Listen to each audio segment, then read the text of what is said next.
Bismillahirrahmanirrahim. Assalamualaikum warahmatullahi wabarakatuh. Allahumma sholli ala Sayyidina Muhammad wa ala ali Sayyidina Muhammad. Alhamdulillah kita berjumpa lagi di pagi hari ini dalam acara Psikologi Keluarga. Banyak sekali kasus yang masuk ke rasio. Kali ini yang akan dibahas adalah tentang seorang suami istri yang berbeda karakter gitu, berbeda dalam kemurahan hatinya. Yang kedua, seorang suami duda, dia kesepian, ingin menikah lagi tapi anak-anaknya tidak setuju. Nanti detailnya akan dibacakan oleh Mbah Haja Nur Nuning. Sini juga hadir Ustaz Hasan Sajali dan Atep Setiabudi, juga Anis Malim. Salam Ustaz Husein, Ustaz Abu Bakar Baraja. Baik, kita mulai acara Psikologi Keluarga ini dengan membaca Al-Fatihah. A'udzu billahi minasy syaithanir rajim. Bismillahirrahmanirrahim. Alhamdulillahi rabbil alamin.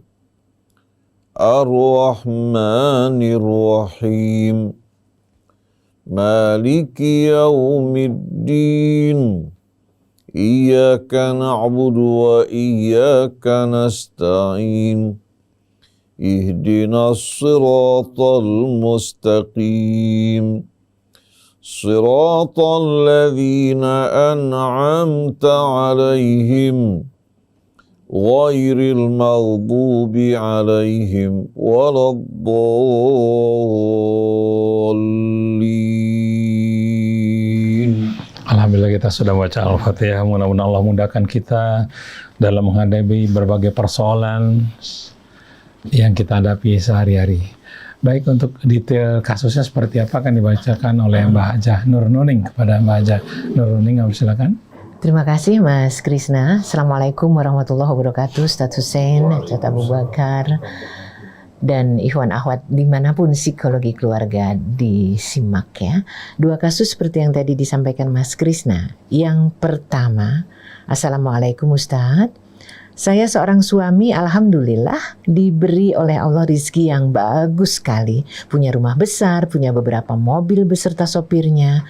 Tapi Ustadz, ada yang ganjel di hati, yaitu mengenai tabiat istri saya.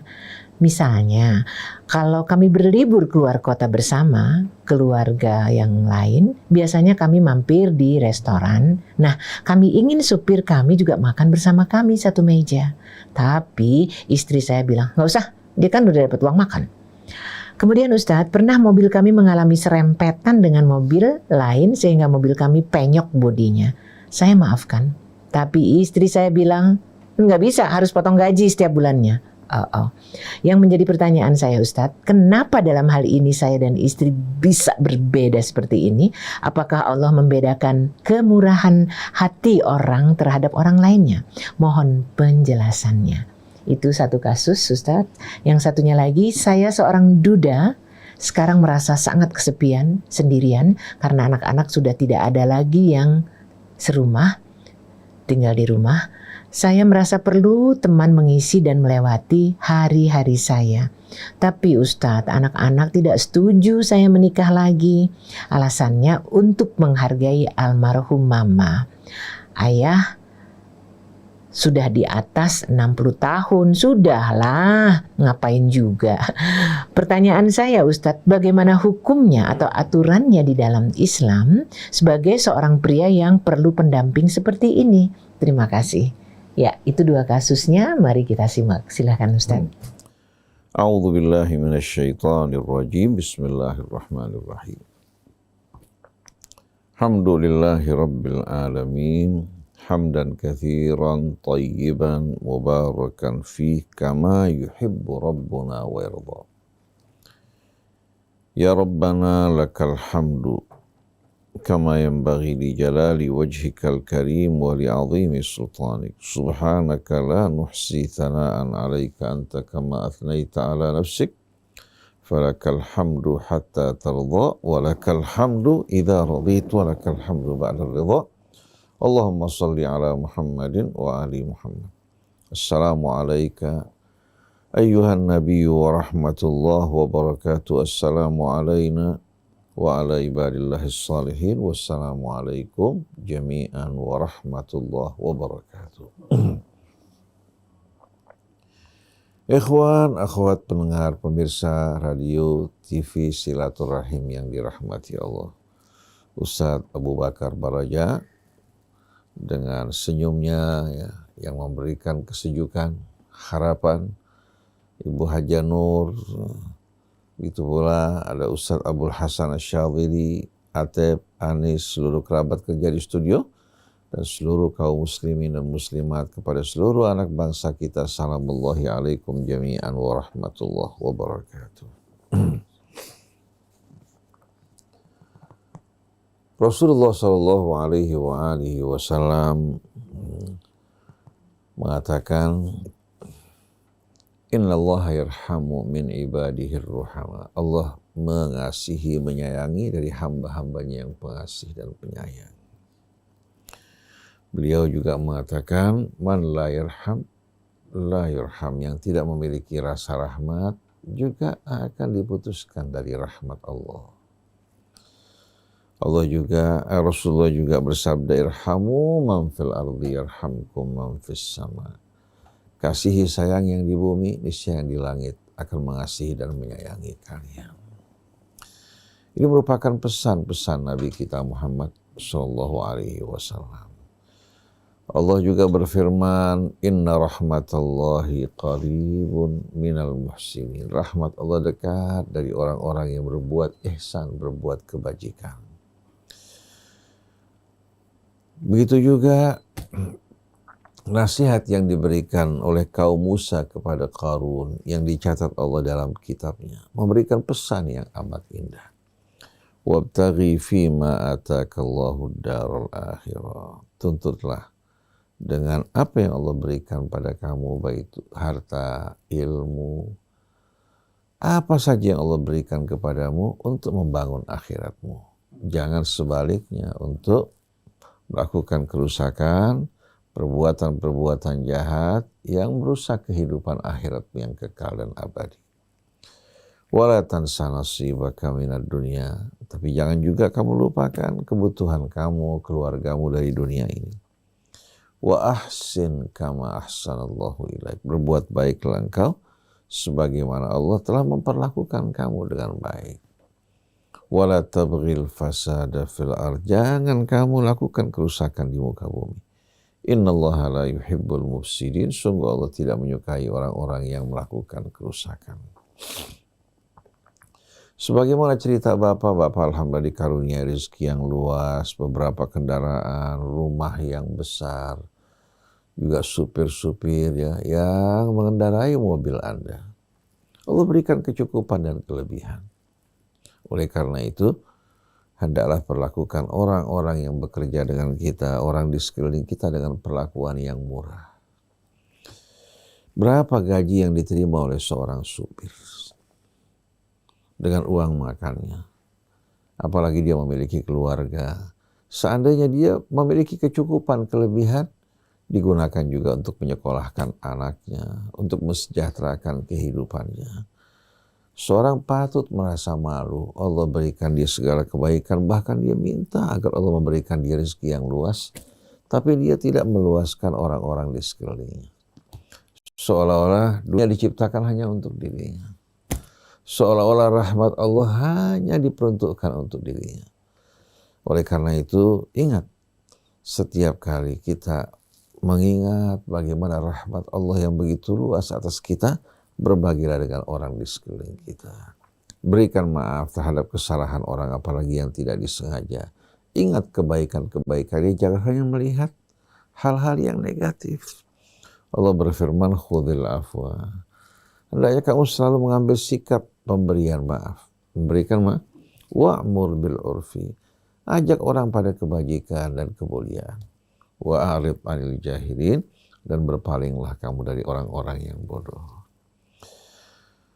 Supir yang mengendarai mobil kita, yang terikat dengan jam kerja, dengan aturan kita, adalah orang-orang yang terikat dan terpenjara sebetulnya. Kalau Bapak Ibu bebas melakukan apa yang Bapak inginkan, mengeluarkan instruksi. Tapi supir, dia mulai jam kerja dia sampai dia pulang kerja, semua terikat dengan kita. Allah yang memberikan kamu keutamaan untuk dapat memiliki supir. Coba dudukkan diri kamu sebagai seorang supir. Lalu istri bapak, istri seorang supir. Lalu dia melakukan katakan kesalahan yang tidak disengaja menyerempet, dipotong dari gajinya. Sedangkan gajinya masih tidak mencukupi. Bagaimana perasaan ibu kira-kira dalam menghadapi hal ini? Ingat, kalau bapak ibu bisa berbuat semena-mena terhadap hamba Allah, Allah kuasa juga untuk melakukan hal yang sama. Kalau sekarang bapak atau ibu dalam keadaan kaya, betapa mudahnya Allah untuk mengambil kekayaan tersebut. Begitu juga di perjalanan. Dia mengendarai kendaraan, membawa kita, menyaksikan kita makan di restoran. Tidak patut seorang yang menyaksikan, seorang supir yang membantu dirinya dicampakkan begitu saja di saat dia menikmati kesenangan. Kita kan tahu bahwasannya Rasulullah diberikan pesan wanti-wanti oleh Jibril agar peduli terhadap tetangganya, agar berbagi dengan mereka. Sampai Nabi beranggapan dari pesan yang berulang-ulang bahwa tetangganya akan menjadi pewaris hartanya. Apalagi supir yang setia mendampingi kita, melayani kita. Masa dia menyaksikan kita masuk ke restoran bersama keluarga, tertawa-tawa, senang menikmati makanan, sedangkan dia hanya menjadi penonton. Di mana rasa rahmat?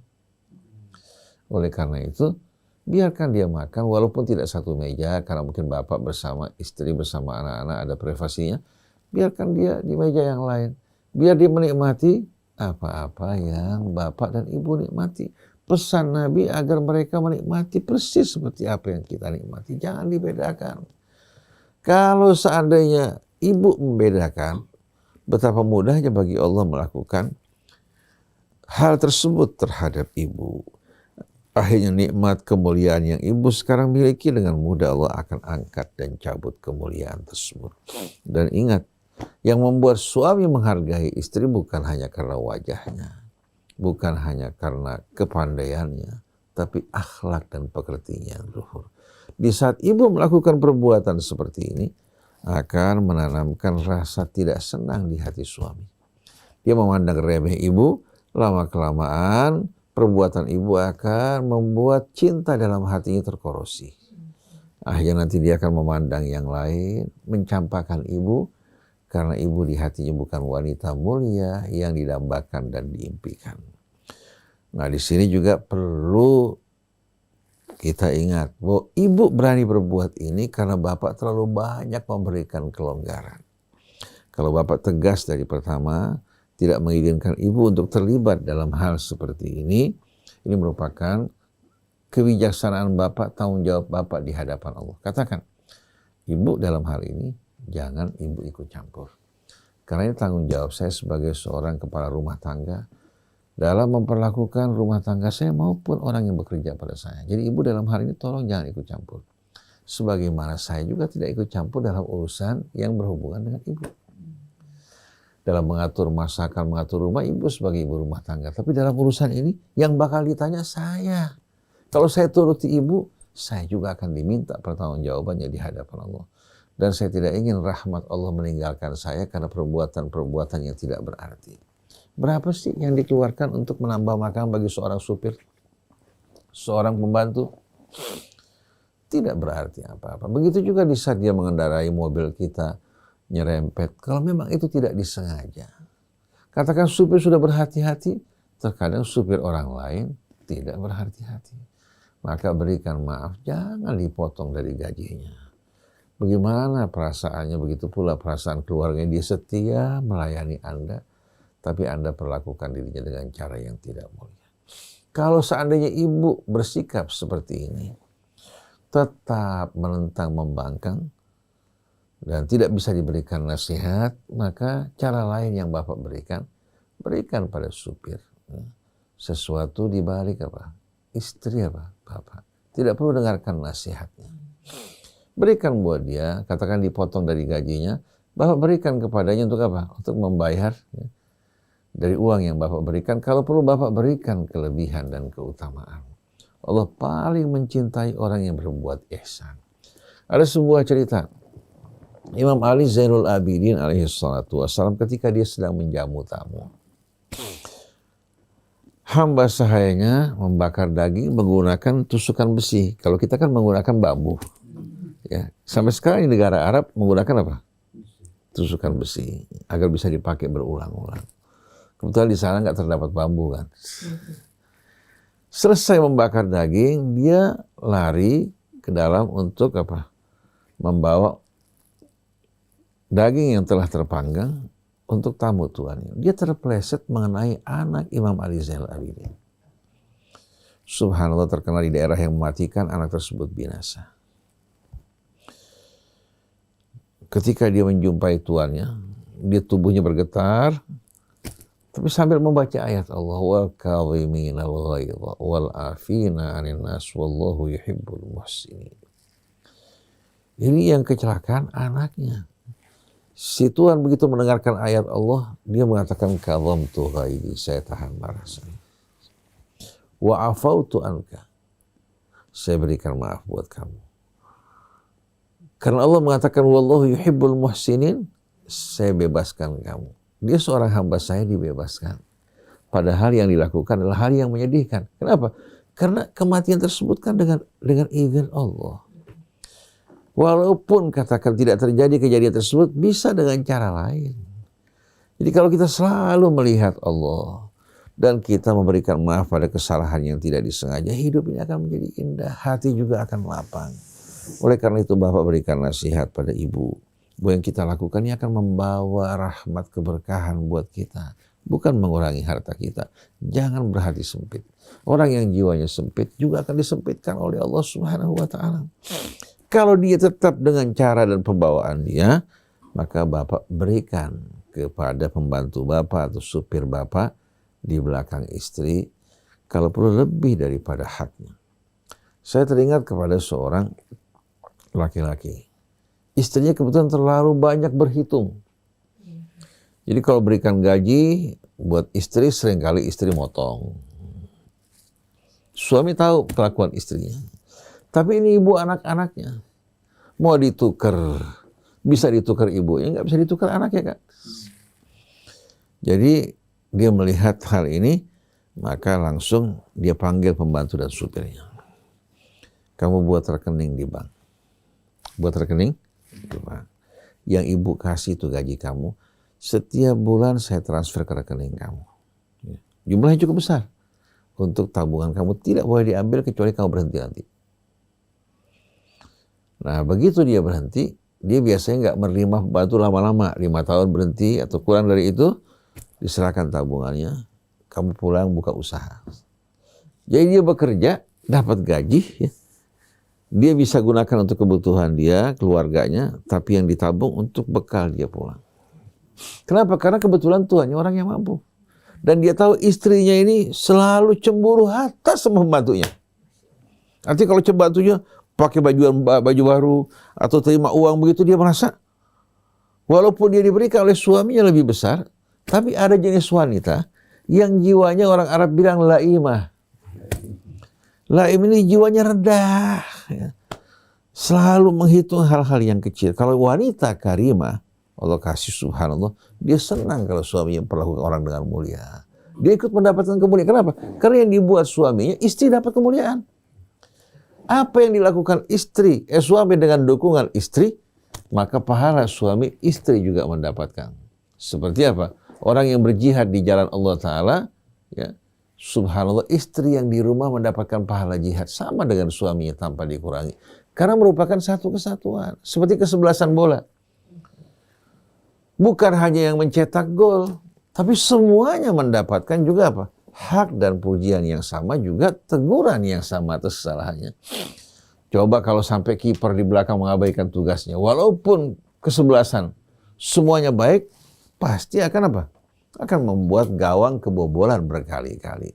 Jadi ingat, kita dalam hidup ini penuh kebersamaan. Jangan sekali-kali kita mendahulukan ego kita, memperhatikan kepentingan kita, melupakan kepentingan dan kebutuhan orang lain. Kita marah di saat kita punya kepentingan diganggu atau tidak dicukupi. Tapi lupa banyak orang-orang di bawah kita ini yang sebetulnya memiliki harapan besar pada kelebihan yang Allah berikan pada kita. Jangan tahan. Dan Allah tidak akan pernah memperlakukan hambanya dengan perlakuan yang buruk. Jangankan buruk, kebaikan tidak akan dibalas sama dengan kebaikan, tapi dibalas dengan yang lebih baik lagi. Nah, kasus yang kedua, seorang ayah yang telah menduda, anak-anaknya sudah sibuk bersama suaminya. Dia tidak ada teman di rumah. Katakan usianya 60 tahun lebih. Banyak orang usia 80 tahun menikah, nggak ada masalah apa-apa. Nah, sekarang saya bertanya, kira-kira bisa nggak salah satu anaknya menggantikan kedudukan istri? Tidak bisa. Yang perempuan sibuk dengan suaminya, dengan anaknya. Apakah dia sebagai seorang manusia tidak memiliki kebutuhan yang sama seperti Anda semuanya?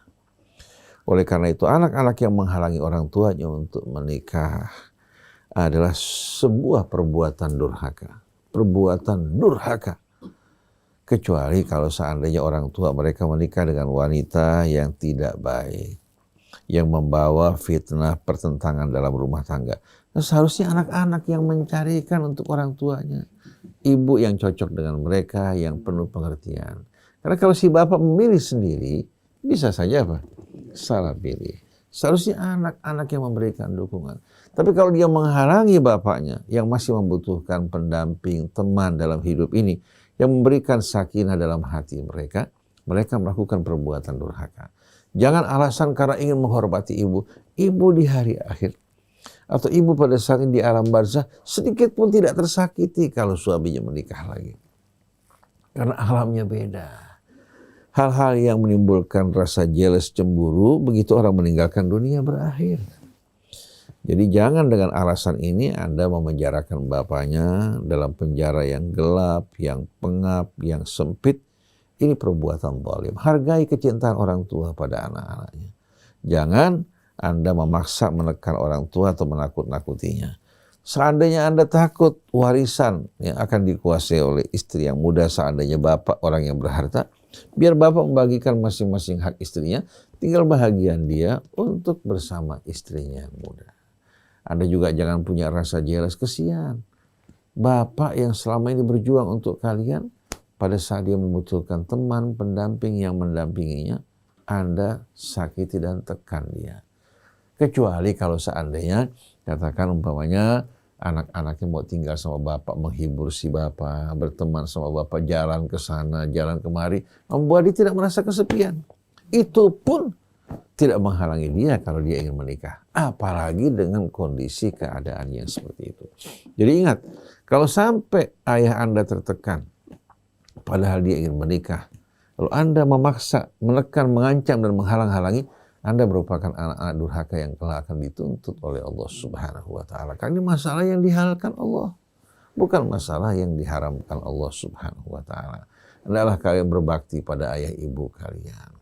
Apalagi di hari tua, pada saat dia lemah, jangan Anda mempercepat kematiannya dengan memasukkan dia ke dalam penjara yang pengap, tidak memiliki ventilasi, akhirnya dia akan kehilangan gairah hidupnya. Dan penyebabnya adalah Anda semuanya, waliyadzubillah.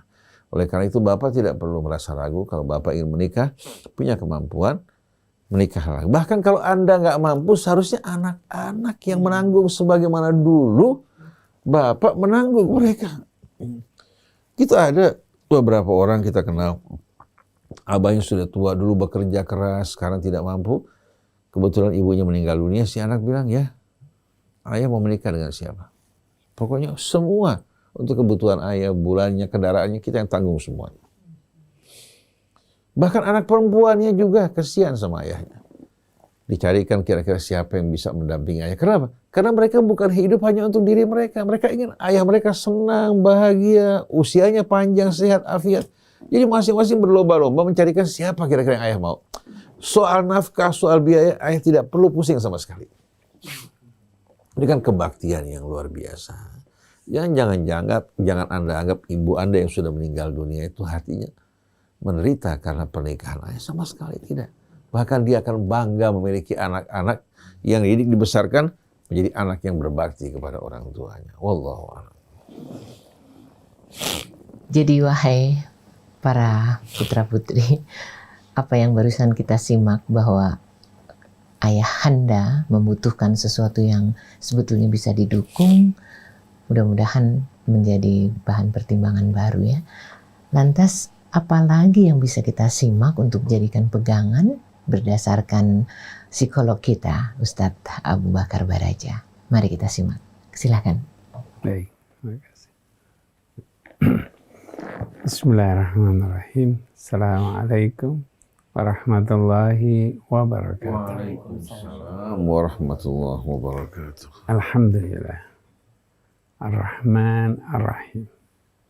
Di mana ketika Ar-Rahman Ar-Rahim bersemayam dalam kehidupan kita, kita tidak akan pernah merasakan kesal, jengkel.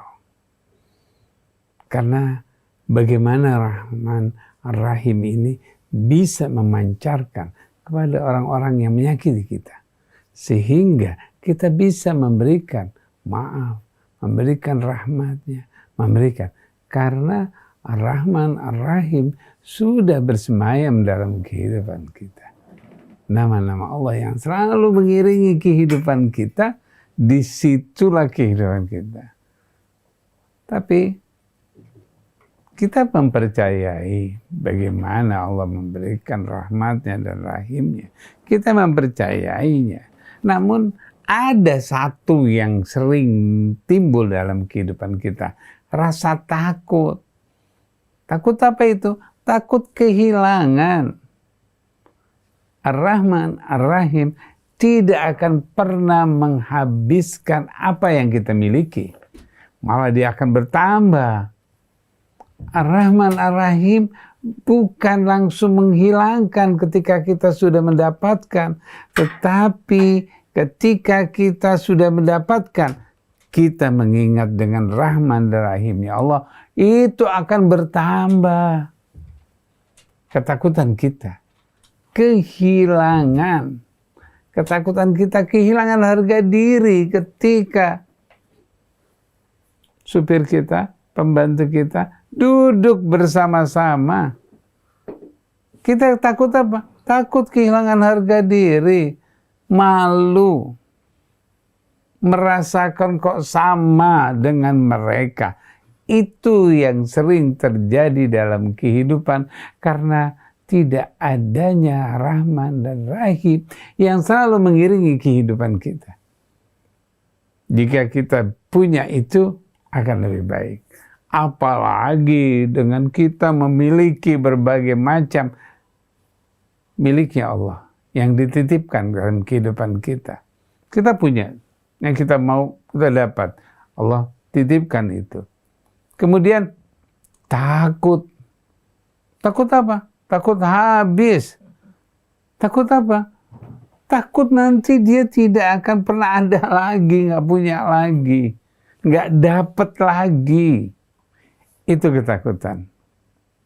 Apa yang membuat semua ini pada kehidupan seseorang? Kita perhatikan. Waktu dia memiliki mobil, apakah dia merasakan mobil itu? Tidak. Karena ketakutan, sehingga waktu duduknya juga pelan-pelan. Jadi waktu duduk tuh nggak nikmatin.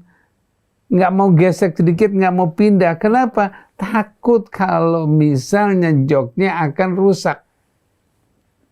Takut melakukan segala sesuatu. Karena ketakutan, akhirnya dia tidak menikmati apa yang dia punya. Punya tanah, punya gedung, punya berbagai macam properti, banyak hartanya. Takut sampai ditanyakan atau diminta sesuatu, oh saya nggak punya duit. Bayangkan, banyaknya yang dimiliki, tapi dia tidak pernah memiliki.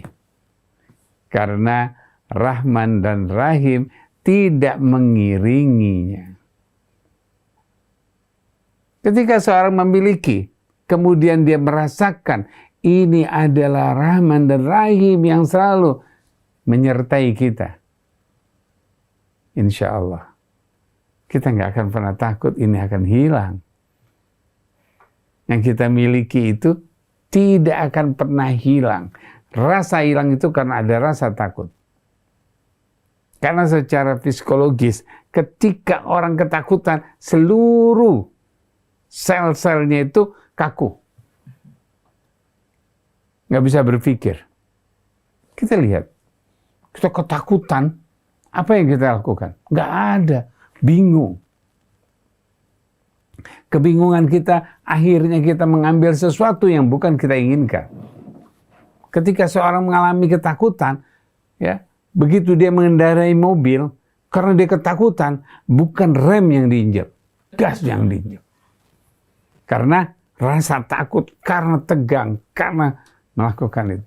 Lepaskan, rasakan, Rahman Rahim ya Allah selalu mengiringi kehidupan kita. Kita tidak akan pernah ngomel, karena kita nggak pernah ada Rahman Rahim. Ketika kita melihat sesuatu yang kita nggak sukai, kemudian kita ngomel sama pembantu, sama orang tertentu, sama siapapun, efeknya membuat diri kita gemeter. Karena lagi emosi, darah kita berjalan dengan kencangnya, tidak beraturan, tidak tersistem di dalam tubuhnya. Apa yang terjadi? Nauzubillah. Stres yang akibatnya mungkin bisa stroke. Mungkin juga deg-degan terus, berdebar jantungnya. Karena begitu kencangnya, tidak normalnya jalan darahnya terhadap jantungnya. Apa yang terjadi? Maka rumah sakit penuh kalau orang-orang yang seperti ini. Oleh karena itu, kembali. Bagaimana Allah menciptakan Rahman Rahim. Perbedaan itu, apa sih yang terjadi? Kok saya punya Rahman dan istri saya tidak? Saya punya Rahman sebagai seorang istri, suami saya tidak. Apa yang terjadi? Kita bisa perhatikan. Allah tidak pernah membedakan.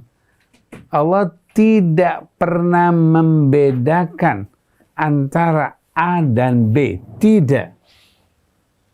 Kita yang sering melompat. Sebagaimana Allah katakan, khalaqnal insana fi ahsani taqwim, summa radadnahu. Kenapa kok menjadi asfala safilin? Karena dia mencoba untuk pindah dari ahsani taqwim.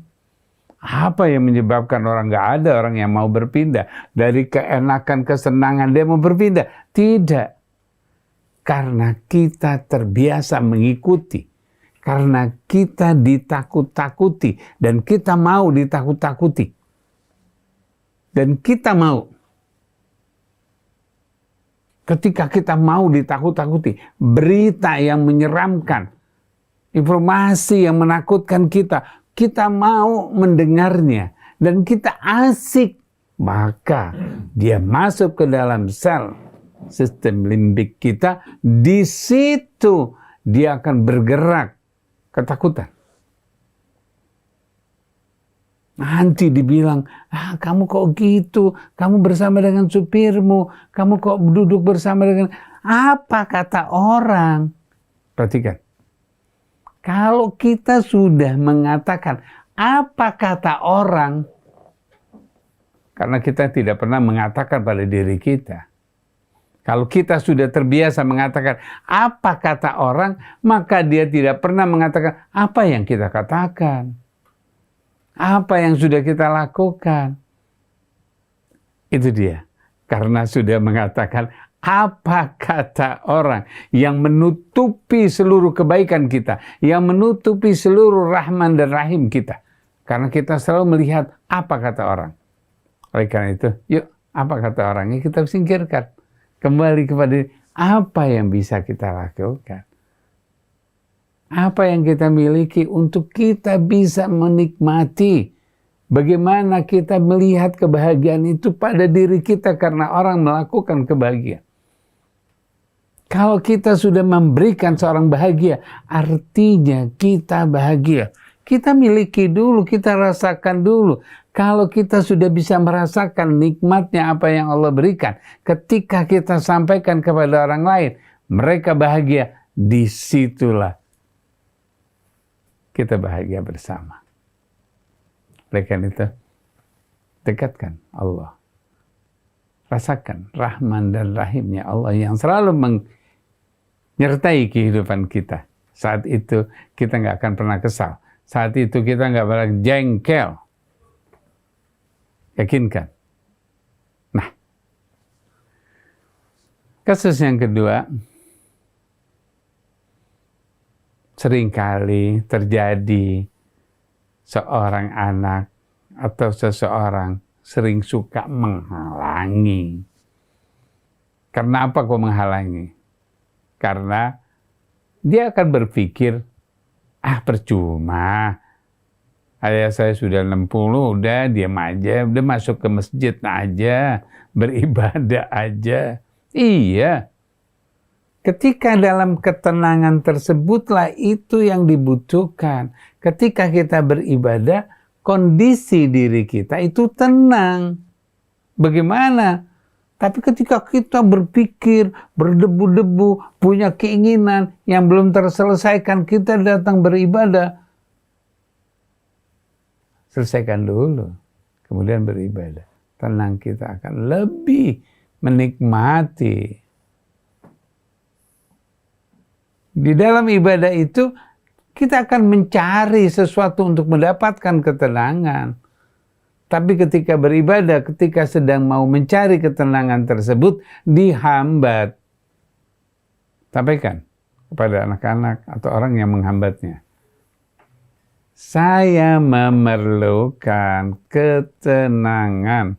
Ketika kita sudah menyampaikan saya memerlukan ketenangan, saya butuh ketenangan. Ya butuh ketenangan di ibadah aja. Ya, benar.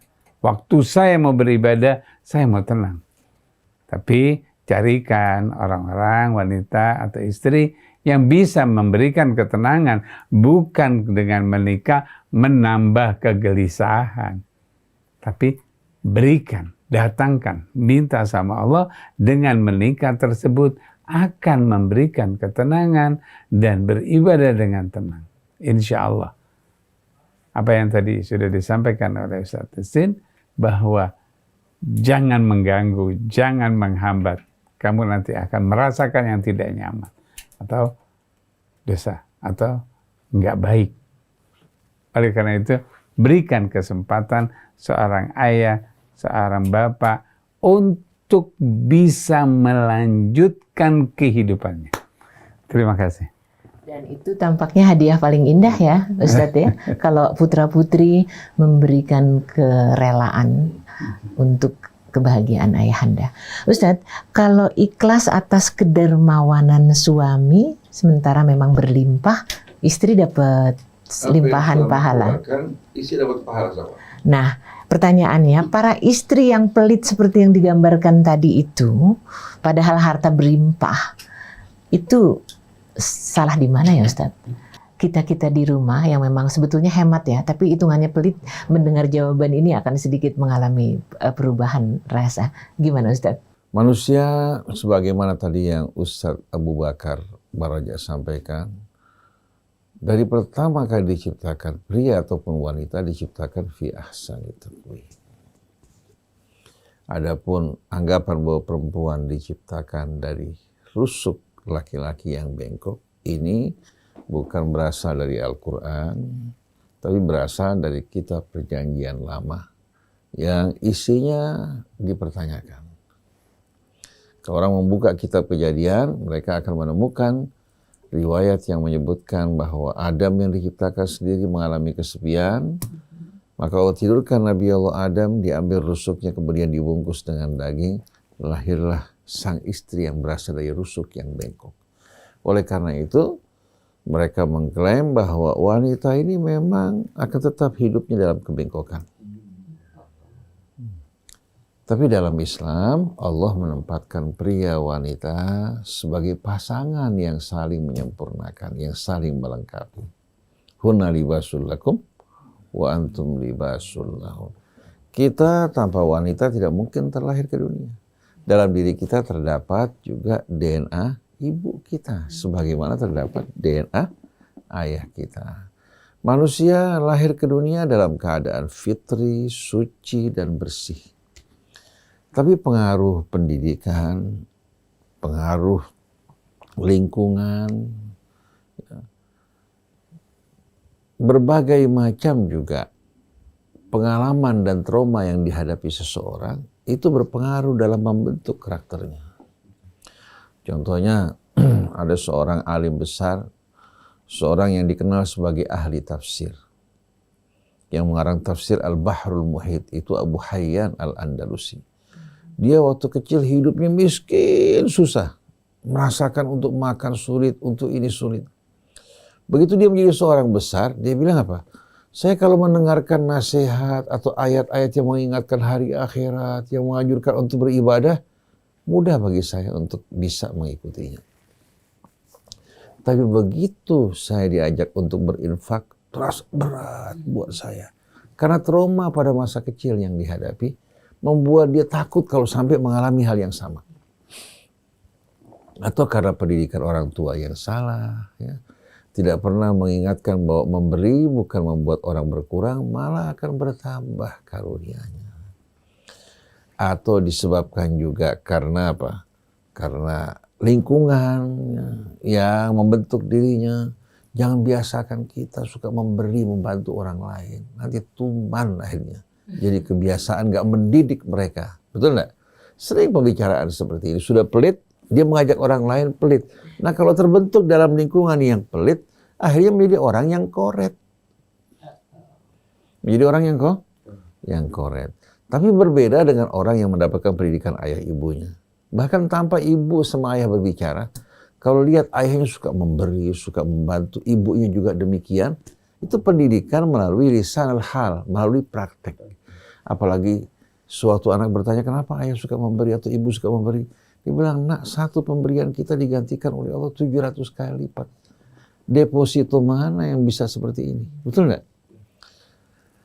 Jadi biasakan kita memberi akan mendapatkan ampunan Allah, dosa kita dibersihkan, kemudian juga umur kita dipanjangkan, diberkahi oleh Allah Ta'ala, hidup kita dilapangkan sebagaimana perahu. Belum lagi pengganti dari Allah di dunia, belum lagi di hari kemudian nanti. Dia selalu mengingatkan anaknya untuk memberi. Kemudian dia juga berkumpul dalam lingkungan orang-orang yang suka memberi. Ini akan membentuk jiwanya. Nah mungkin istri bapak terbentuk dalam lingkungan pendidikan yang salah. Bisa saja orang tuanya yang perempuan melakukan hal yang sama seperti yang dilakukan pada bapak. Jadi kalau bapaknya mau memberi, si istri langsung protes. Dan kita tahu walaupun istri makhluk yang lemah, ya, tapi subhanallah ternyata pengaruh kata-katanya itu lebih kuat dibandingkan dari apa? Dibandingkan dengan seorang apa?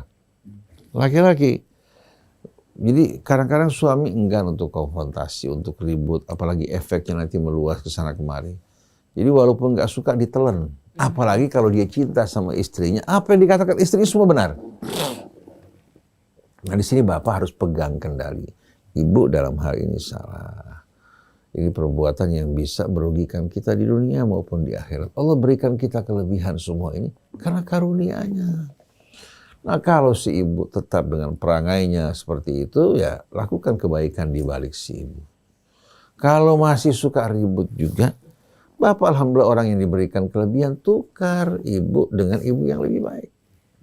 Pendamping yang lebih baik yang bisa mendampingi bapak menuju kemuliaan. Berikan dia apa yang kira-kira diinginkan dari urusan dunia nih. Saya berikan untuk kamu.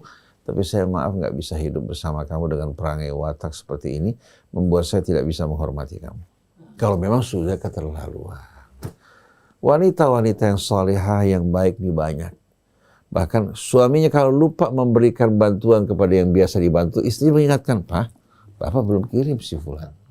Bapak belum bantu si fulan. Itu akan memberikan apa? Menambahkan, menumbuhkan rasa hormat di hati suami pada wanita-wanita seperti ini.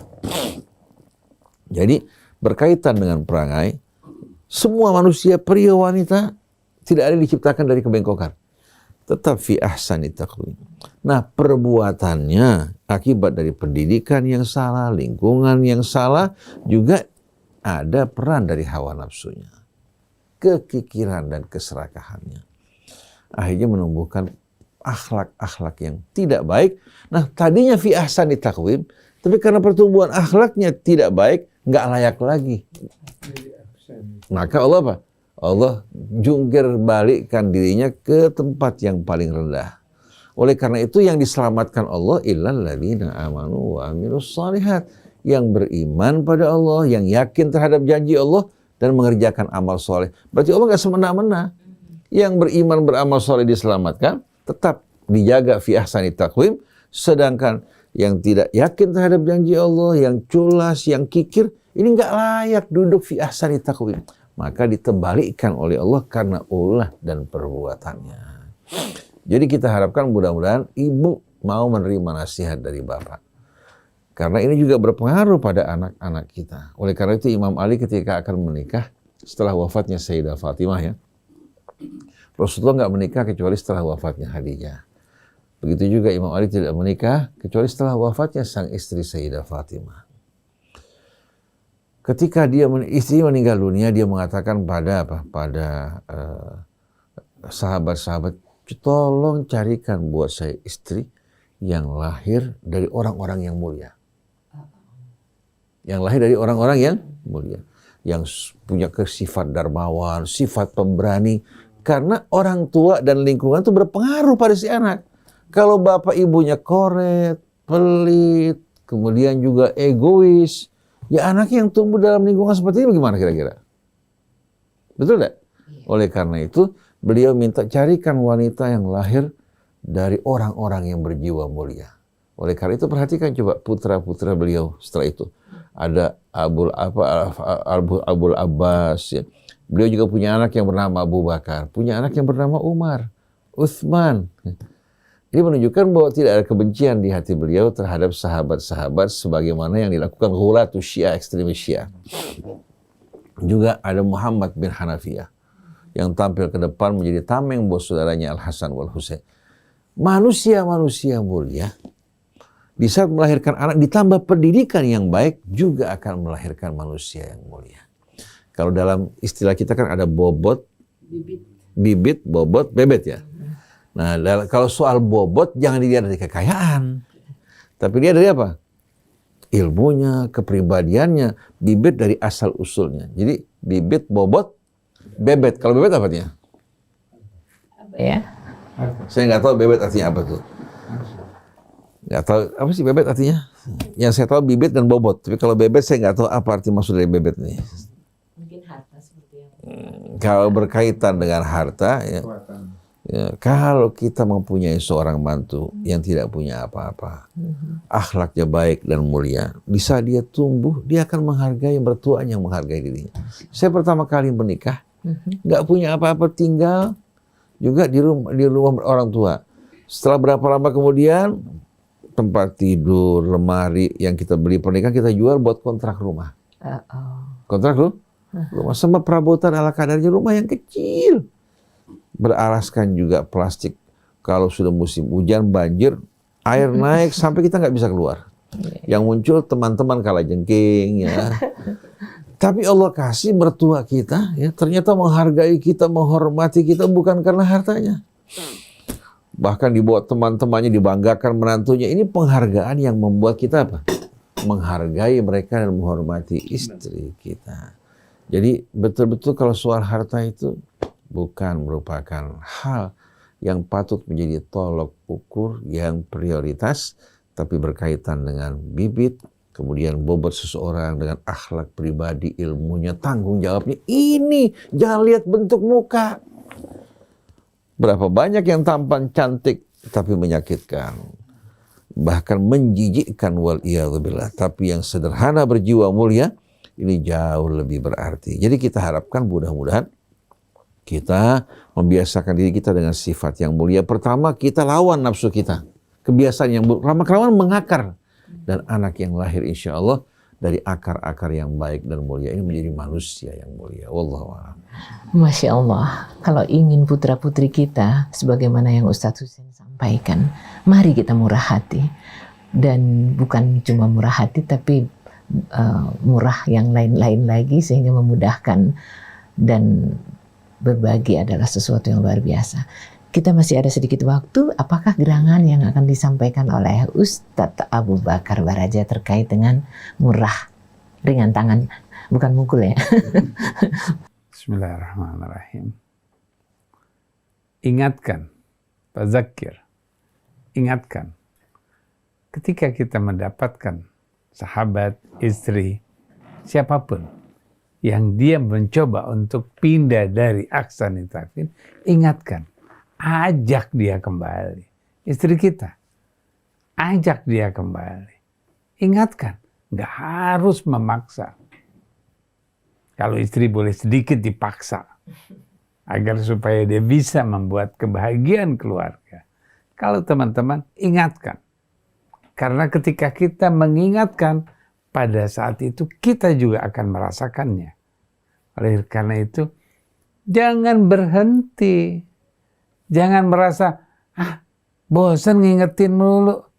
Ini yang membuat diri kita juga akan terpuruk. Karena ketika kita sudah mengingatkan, tapi kita sudah mengatakan percuma diingatin. Kata-kata percuma itu akan masuk ke dalam diri kita, dan diri kita juga akan tersiksa gelisah. Tapi ketika kita sudah mengingatkan, mengajak dia kembali, pada saat itu kita akan merasakan diri kita. Rahman dan Rahim akan menyertai kita, karena kita akan terus bersamanya, karena kita selalu mengingatkan. Fadzakir, fadzakir. Perhatikan, ketika kita selalu menyampaikan sesuatu, katakan ke dalam diri kita, saya sudah sampaikan. Saya sudah sampaikan. Sampaikan kepada Allah, saya sudah sampaikan. Saya sudah ingatkan. Kemudian Allah nantinya akan berperan di sana. Jangan kita paksakan, kamu sudah saya ingatkan, kamu sudah dibilangin, sudah dikasih tahu, tapi masih seperti itu. Maunya apa? Stop. Jangan katakan itu.